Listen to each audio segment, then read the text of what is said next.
13 जुलाई का ये दिन हमें उस काले दिवस की याद दिलाता है जब 1931 में एक अनियंत्रित भीड़ ने न्यायालय से छुड़ाने की कोशिश की और उस अनियंत्रित भीड़ ने तब के कश्मीरी पंडित समाज पे अत्याचार किया, उनकी दुकानें लूटी, उनकी बहन बेटियों के साथ, माताओं बहनों के साथ दुष्व्यवहार किया, लहूलुहान किया। और सिर्फ श्रीनगर तक नहीं, अली कदल या सफा कदल तक नहीं, ये मीरपुर, कोटली और राजौरी तक फैला।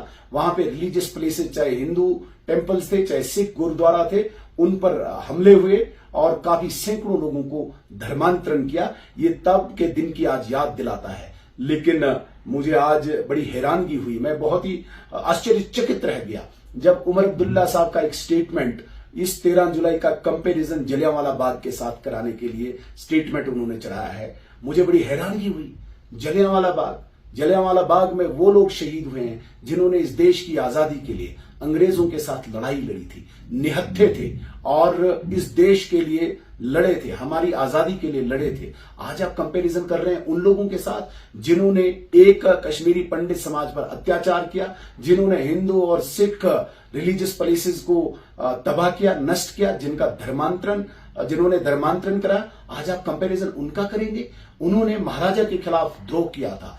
महाराजा हरि सिंह जिन्होंने इस स्टेट को बनाया, जिन्होंने इस स्टेट को यहां पे सुसज्जित किया, इस स्टेट को हॉस्पिटल्स दिए, इस स्टेट को स्कूल्स दिए, कॉलेजेस दिए, इस स्टेट को फ्लड चैनल दिए, उसके विरुद्ध द्रोह करने वाले लोगों का कंपैरिजन आप जलियांवाला बाग के शहीदों के साथ करेंगे। वाह उमर अब्दुल्ला साहब, मुझे तो शर्म आ रही है। आप इस स्टेट के चीफ मिनिस्टर हैं, आप अपने आप को जम्मू कश्मीर का चीफ मिनिस्टर मानते हैं, आप अपने आप को जम्मू कश्मीर का 3 पीढ़ियों से प्रतिनिधि मानते हैं, रहनुमा मानते हैं। जिस जम्मू कश्मीर में हिंदू, मुस्लिम, सिख रहता है और एक संप्रदाय पे अत्याचार करने वालों के लिए आप इस प्रकार का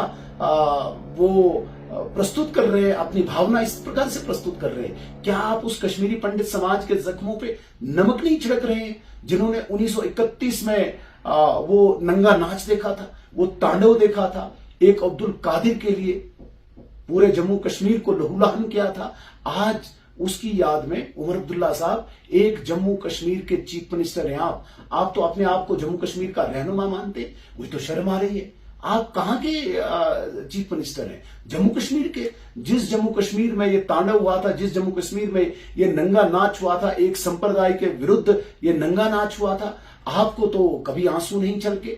जलियांवाला बाग तो 1990 14 जनवरी के बाद हुआ, जहां पे टीकालाल टपलू को सड़कों पे गोलियां मार के हत्या की गई, जहां पे जस्टिस नीलकंठ गंजू को हत्या की गई, जहां गिरजा टिक्कू की हत्या हुई, जहां सैकड़ों कश्मीरी पंडितों को शहीद किया गया। आपने तो इसका कंपैरिजन कभी जलियांवाला बाग से नहीं किया। यह असल में जलियांवाला बाग था जब आपके वालिद मोहतरम फारूक अब्दुल्ला साहब इस जम्मू कश्मीर के चीफ मिनिस्टर थे और ये सेहरा आप पर जाता है। और आज आप कहते हैं कि मैं जम्मू कश्मीर का चीफ मिनिस्टर हूं। मुझे तो सवाल निशान खड़ा करने में कोई परहेज नहीं हो रहा है कि आप सचमुच जम्मू कश्मीर के चीफ मिनिस्टर हैं, आप सचमुच हर फिरके के चीफ मिनिस्टर हैं। अगर हैं तो ऐसी बातों से बाज आएं, ऐसी स्टेटमेंट से आप बाज आएं। ऐसे स्टेटमेंट देके आप एक पर्टिकुलर कम्युनिटी को अपीज कर रहे हो और बाकी लोगों को आप, मुझे लगता है कि वही नमक छिड़कने की बात कर रहे हैं। आप ऐसी चीजों से बाज आएं। और वो लोग गद्दार थे, वो ट्रेटर थे, वो देशद्रोही थे, वो महाराजा के द्रोही थे। उन्होंने अत्याचार किया और पुलिस की फायरिंग में मारे गए थे। वो कभी शहीद नहीं हो सकते।